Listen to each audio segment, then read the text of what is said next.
The 22nd of August 2014, by Chris Capel No, this isn't the cyberpunk RPG, that's Shadowrun.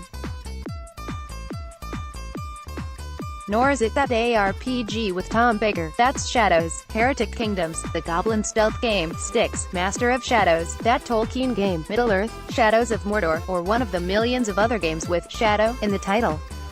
Here's a stunner though, this one predates them all.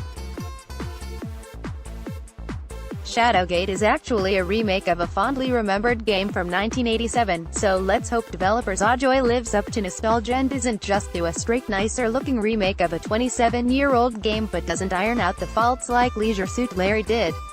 The remake of Shadowgate was kickstarted successfully 2 years ago and is now ready for the public at last. Story-wise, things are kept deliberately simple and ambiguous. A basic but striking opening cutscene introduces your character as Jarek Uthgar, a traveler plagued by dreams of the wizard Lakmur that finally sees him set out in search of him at the living castle of Shadowgate. But all is not right with the castle, as the warlock Talamar the Black has taken over the dungeons and plots to conquer the lands. With only a dirk, a torch, and courage by your side, you must solve the puzzles of the keep and survive its many dangers in order to defeat Talamar. Oh, and you have a talking skull called Yorick to keep you company too. Solve this one, smarty pants. It's all quite straightforward fantasy stuff, but Zojoi neatly build up a world beyond, and inside, Shadowgate Castle by hinting at things you'll never see and doling out information as you progress. While it never really threatens to become an epic engrossing tale, the story does at least push you onwards and keeps your attention when it deigns to show itself. Basically though, it's the British 1980s kids TV show Nightmare in game form, which incidentally launched the same year as the original Shadowgate and got a similar video game at the time. Importantly though, it's not an RPG, and despite initial appearances plays nothing like Eye of the Beholder, Ultima Underworld or Legends of Grimrock. It's actually a point-and-click adventure. And it's balls hard. Expect to fail and die in Shadowgate a lot.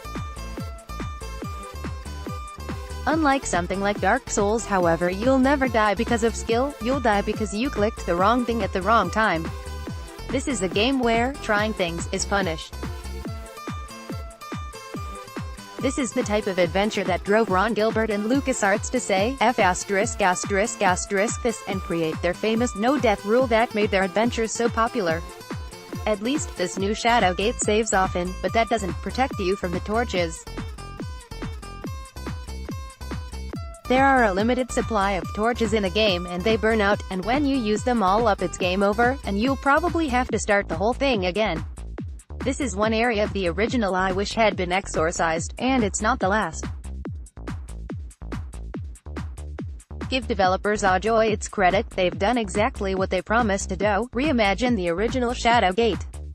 They've basically done exactly what Replay Games did with Leisure Suit Larry, taking the first game in the series, graphically updating it and rejigging the puzzles. Unfortunately, they also discarded any improvements made in subsequent games in the series, or the genre, which Zojoi has totally done too. Played Shadowgate 64 and are expecting a free-roaming adventure? Played Beyond Shadowgate and are expecting a platform, classic point-and-click adventure? You're out of luck. For anyone seeking to replay the very original though, you'll be in for a treat. Everyone else though, will have to get past the interface before they even get to the Fire Drake. What I wouldn't give for a magic ring about now. The interface is completely faithful to the 1987 original, which means it's an unintuitive mess. You know how adventure games stopped presenting players with walls of verbs taking up half a screen somewhere around the mid-90s, since they unnecessarily complicated the puzzle-solving fun parts. Zojoi have clearly been asleep since the late 80s, since there are 9 verb icons on screen at all times. Why are open and closed separate buttons? Why is eat as important as use, especially as half of the icons could fall under use anyway? Even more ridiculous is the way levers are pulled or switches are pressed. Press use lever, and you're prompted use lever on what, at which point I go, well, wait, what? You have to use the lever on yourself to pull it. Every time. Even simple things are complicated in this game, like why is the save load button on screen and not on the ESC menu? And why can't I use paper on torch, and instead have to use torch on paper? I was frankly fed up of Shadowgate the moment I discovered how tedious it was to get around and interact with things, which in terms of that pulling levers thing was the second screen. Having to worry about whether you forgot to open a skeleton and clicking eat on everything just because you know it'll come up at the stupidest moment just distracts from the adventure and makes everything far more fiddly than it needs to be. I don't care if it's faithful to the original. The Secret of Monkey Island Special Edition axed half the verb buttons and it was both faithful and much more playable. Zojoi could have done the same and everyone would be happier. Instead, they've kept them in and turned an engaging adventure into a tedious slog. Every time I opened up the inventory and needed to use something, I groaned. At least they added the ability to hotkey a few items and spells. The hallmark of Shadowgate isn't really tough obscure puzzles, and by golly do Zojoi deliver. If you like trial and error with plenty of death and restarts, this is the game for you, with cryptic clues aplenty and a keen eye and a large amount of patience required. If this doesn't sound appealing, then don't buy the game, and frankly I hate it.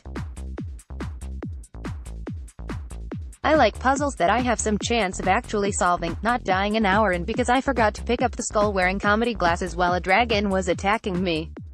I mean, at one point you're given a mysterious silver orb, the one gift from the dead wizard Lakmer to aid you in your vital quest, which you use to capture a powerful water elemental, a creature of pure water who has evaded your every action to this point.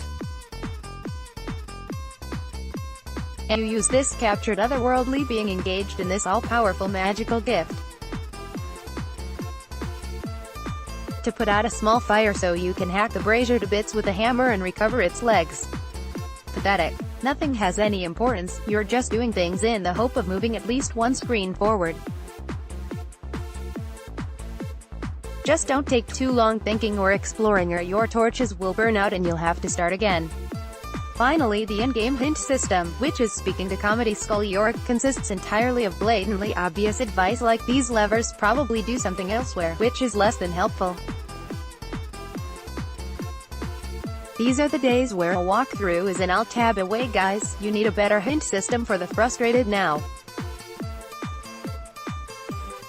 Expect to be seeing this screen a lot. Graphically, Shadowgate mostly consists of nice hand-drawn backgrounds with the occasional bit of animation like a cool imposing monster, which are all neat enough.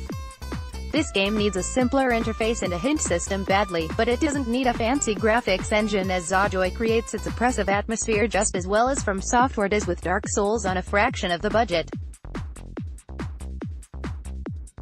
I have no complaints about the sound design either, utilizing the occasional voice actor for certain scenes, awesome orchestrated versions of the original game's music, and some excellent effects to all add to that atmosphere. If all the Shadowgate Kickstarter's 3,468 backers just want a better-looking version of the 1987 game with nice audio and rejigged puzzles, then I'm sure they'll all be happy because it's exactly that. Unfortunately, having an interface cluttered with verb icons combined with such unintuitive nonsense as having to use a lever on yourself to push it wouldn't be acceptable in 1996, let alone 2014. Several antiquated mechanics like the limited supply of torches and the unhelpful hint system also serve to make exploring Shadowgate Castle more frustrating than it should be, and that's even before we debate whether baffling cryptic trial and error puzzles are a good thing or not. Shadowgate is a faithful update then, but Zojoi have squandered the opportunity to actually update the gameplay too. Coming face to face with a dragon in its lair. Back away carefully now. Ooh, that hammer might be useful.